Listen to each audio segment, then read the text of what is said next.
So, John, you are the one of the hosts of the Righteous Savages. Am I getting that right? Yes. Yeah. Podcast, Yep. right? Yep. Which is very cool. Now, um, real quick, define righteous savage for us again. So for me, it would be someone who is willing to fight for what is right and true with everything that they've got. If I was to give a very quick, short, 1,000-foot view of it, it's probably much more details that goes into that, but that's probably the overall quick synopsis of it. All right, cool.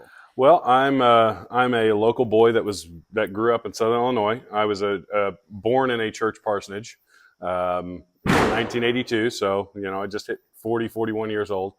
I joined the United States Air Force right out of high school. Actually, it was 3 days after 9/11, so I was one of those that felt the call to duty and joined the United States Air Force just a couple days after 9/11.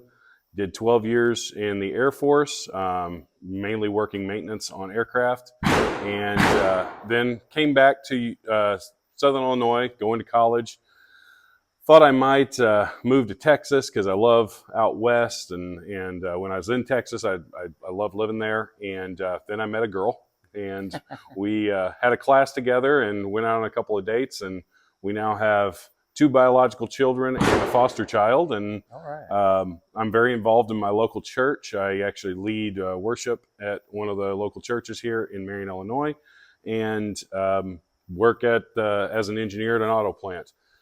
All of my free time is I've had a love for firearms and defensive shooting since I was a wee one, and shot my first gun when I was 6, and I fell in love with it, and so.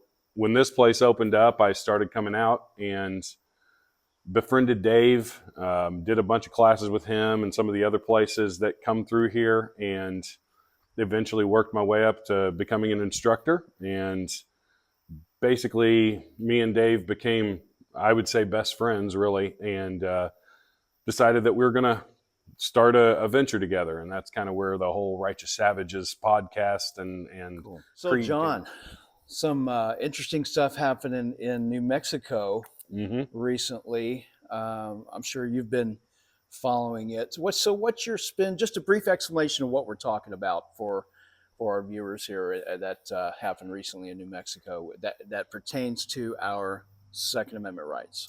Yeah, so the governor of Mexico, on the heels of some shootings that happened in the state, decided that she was going to executive order out the existence of the Second Amendment, and basically said that people were going to be fined or arrested if they were concealed carrying or open carrying firearms, basically circumventing any kind of legislative changes or even, the utmost the Constitution, basically saying that she had the power because of an emergency. She considered this to be a public health emergency, and because of that, she could basically take away everyone's rights to keep and bear arms. Yeah, and just really caused an uproar, didn't she? Mm-hmm. And I couldn't help but notice that even some of the media outlets, sort of on the left, were even saying, "Hey, aren't you infringing upon our constitutional rights?" And myself, as a Second Amendment enthusiast and constitutionalist, and very much of a libertarian type person, really scared me as well. Now she's backed off a little bit recently, and kind of she didn't change her mind completely, but now she's restricting those rights in certain areas. But it's still not right. Right. So let's talk about the Second Amendment just for a moment. Most of our viewers probably know what the Second Amendment was written for, what it's all about. But what does the Second Amendment mean to you, John? Well, it is the right to defend your person, property, and community against any type of tyranny in the country. And that includes tyranny coming from the government, whether it be local, state, or the federal government. It is the right for us to basically say, no, you can't do And in my opinion, I believe it protects most of our other rights. When the founders wrote the Constitution, the first and foremost was you have to have the freedom to say what you think, what you feel, and you have to have the freedom to exercise your religion and your speech in a way that you see fit. And then the next one is the amendment to protect all of that. Is that amendment to say, if somebody is trying to constrict or trying to restrict those the right to speak, the right to exercise your religion, then you have a right to stand up against that and say, no, you're not going to do that. Do you think that we'll continue to see this type of behavior from politicians who don't either understand what this Second Amendment was written for, or do understand and just um, don't want us to have that right?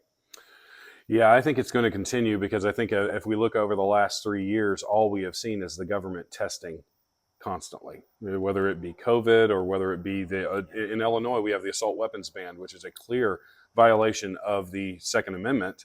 To say that a rifle, because of its characteristics, is all of a sudden banned, and other rifles, because they have wooden stocks or they have this or they have that or a certain amount of rounds, that those aren't banned. So to be able to just unilaterally say that kind of stuff is absolutely a test to see how far people will let the government go before they say, okay, no further.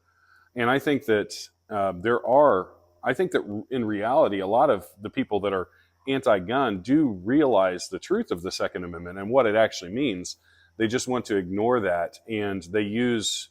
I believe the media is that kind of that extension of a lot of these progressive or liberal politicians that want to take away those rights, want to really just keep us from being able to exercise our freedom. And I think that when you look at what they do, it's the same tactic. They accentuate and zoom in on one thing. Like mass shootings has been one of the things that they always zoom in on. But then when you give them a realistic uh, fix for the issue, when we're talking about things that are valuable to us, we want to talk about school shootings, and I think school shootings are horrible. In fact, it's very near and dear to me because my wife is a high school teacher, so she's in schools all day, every day when she's working. And so every time I hear about this, I think, well, yeah, this is something that could come home to me.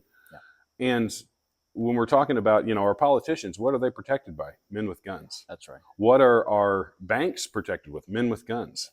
We protect those things that are precious to us with guns, but yet when you bring up, hey, could we maybe put some armed guards in our schools to deter or allow teachers and faculty members to be trained to handle their firearms? We do concealed carry classes here, and we have a lot of teachers that have concealed carry, that have gone through the process of training, that have done all of the things that they need to do to be able to do that. To say that, oh, no, you can't do that when it could stop one of these mass killings, but yet what they want to do instead of that, they want to take away the rights of people that didn't commit crimes. Not a single one of my firearms has ever committed a crime, and I own several of them. Not a single one of them. Why? Because I'm the one operating them. Right. The person operating, we don't blame the person, we blame the instrument, and that's completely backwards in my opinion. Because if we start to blame the criminal for the crime and we start punishing that, then you see the reduction in crime. But when you start blaming the instrument, evil is going to find a way. There have been one of the worst mass killings in recent history was in Nice, France, when a guy got a semi-truck and drove through a Christmas parade and killed, I think, like 80 some people with a semi-truck. So evil's going to find a way to do it. So to blame an inanimate object, a tool, for that, as being the only reason for this stuff happening is completely ludicrous to me. Yeah. So, Jon, if you were to offer a solution or suggestions to people like me who are concerned about our Second Amendment rights? What would you say? I think the solution is in educating as many people as that are willing to listen.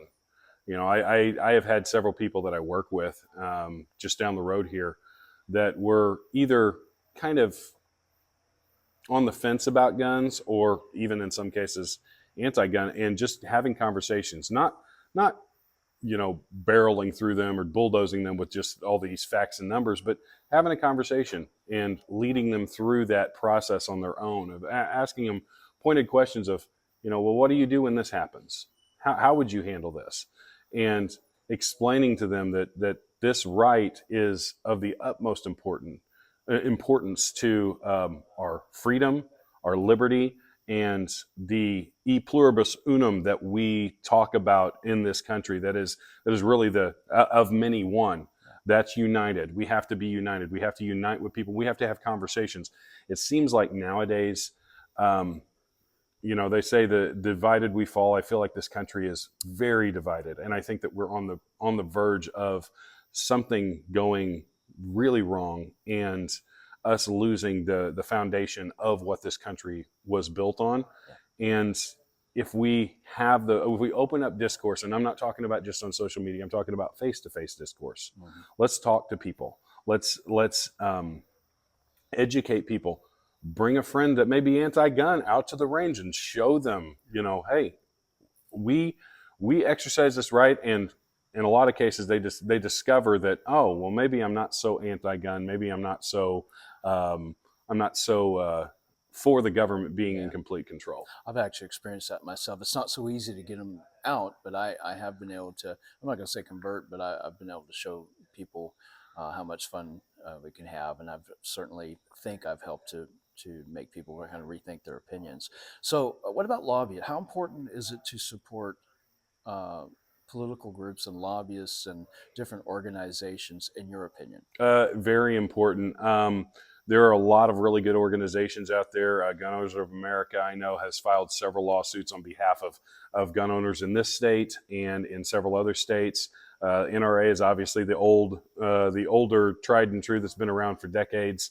USCCA, there's a lot of really good organizations with really good people that are very, very activated in this fight, because the reality is we don't have time to go and march and protest all of the time.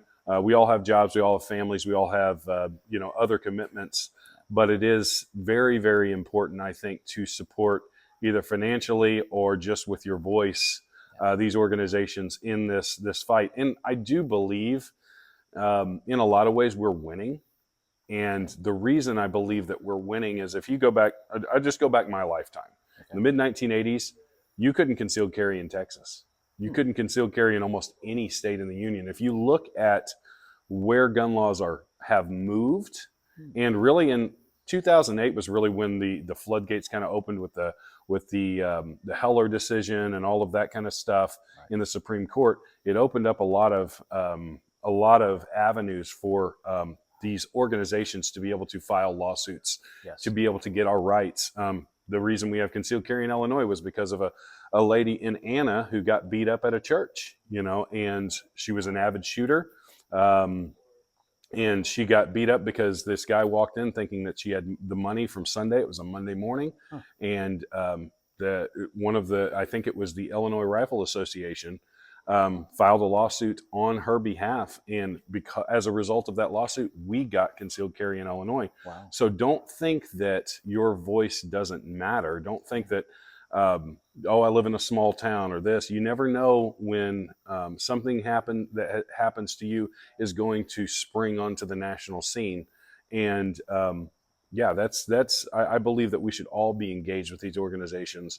And I do believe that we are winning the fight. It's a slow process. And I think that this New Mexico thing and the assault weapons ban here and all of the laws you're seeing pop up because of the more recent Bruin decision in the Supreme Court, which literally says you can't really make any new laws if it infringes on the text and history of this country and how we were founded. you've seen all of these new laws come out of these really far left governors and trying to overrule this decision. And what happens is they end up losing these in the courts, and it opens up rights even more. And that's why we have to stay engaged with these organizations. Yeah. Speaking of having a voice, tell me about the Righteous Savages podcast. Okay, I'm really excited about this. This is a venture that myself and Dave Kemp, who you just interviewed, is doing, and this kind of sprung out of we've done classes together for several years, and we decided one of the things that's missing in those classes is that camaraderie you get, the sitting around a fire and talking to somebody and really getting to know that person and meeting face to face. You know, you come in for 4 or 5 hours, you do a class, you get to talk shop a little bit, but you don't really get to connect with people. And I think that since 2020, that connection, we've seen that connection kind of erode. And I think that that's very, very important. So we started talking, and Dave actually designed a t-shirt. And the back of it said, had the tactical weekend. We decided to have a tactical weekend where people would have a chance to come in and do some shooting, do some classes, get some training in, but also connect with each other on a personal level. And it was a roaring success, and we loved it. And on the back of the t-shirt, there's this little phrase, Righteous Savages. And I was like, as soon as I saw it, I was like, Dave, that's really good. I like that whole concept. And we got to talking about it, and a couple months go by, and I'm like, Dave, we should start a podcast. We should talk about this stuff, because I think that there's, both myself and Dave are very strong believers in Jesus Christ. And we think that, there's this fusion that happens. Like, you have a lot of podcasts that talk about the tactical world. You have a lot of podcasts that talk about, faith, but there's not a whole lot that fuses those two together and talks about what's the reason why we train like this? What's the reason why we want to be a defender and protector? What's the reason why we want to fight for what's right? And that's not even necessarily just with a gun. That's talking about, are you fighting for your family? Are you fighting for your marriage? Are you fighting for your community and your church and even your community of other firearms enthusiasts? What does it mean to be a man? What does it mean to lead? And I think that that's something also that in this time we're seeing an erosion of masculinity. It's called toxic. It's called all kinds of things. What do you think of when you hear the term toxic masculinity? What's that? So first off, I would say that I do believe that toxic masculinity exists, but I think that toxic masculinity is actually what's being pushed on us more than what's being demonized, because the culture wants to demonize what it means to be a man, what it means to be a strong leader, what it means to go out and take all the punches of the world and then come back and love your wife and raise your children and be involved in your community.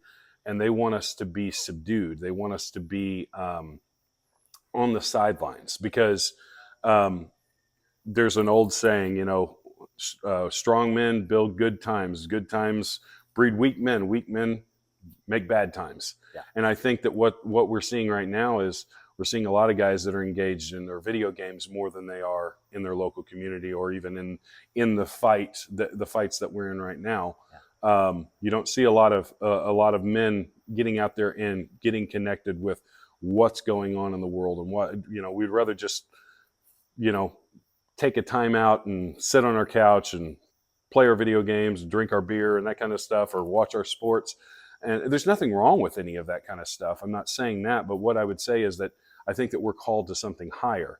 And that stuff should be secondary to what we should be doing in our community. So we're going to talk about a lot of that stuff. We're going to have fun talking about some tactical world stuff. We're going to have some fun talking about, where our walk with God is, and what we see God leading us into, but also trying to fuse those two together and what it means to be a well-rounded man. Cool. And I'm sure you're going to talk about a lot of topics involving guns, yes, shooting and self-defense and survival. And yep. So where can people find your podcast? Where can we search and find okay, you guys? So our website is up and running. It is therighteoussavages.com. Not the right, it's righteoussavages.com, just okay. All one word. All of the links to our social media is there. We are on the verge of recording our first episode, and that should be out by the beginning of October. Awesome. And we're hoping that that's going to be a weekly thing, probably coming out on a Monday every week. And yeah, we're looking forward to just exploring this and getting to have these conversations about what I believe is probably some of our most important topics. And the most important thing, I mean, I also see that churches aren't really doing a lot with men right now. They're not really engaging men in the fight, because I really believe that this is just a coordinated attack to keep men on the sidelines and not engaged in their communities, families, and lives. Right. Yep. I'm Jon Wheaton, and I'm a righteous savage.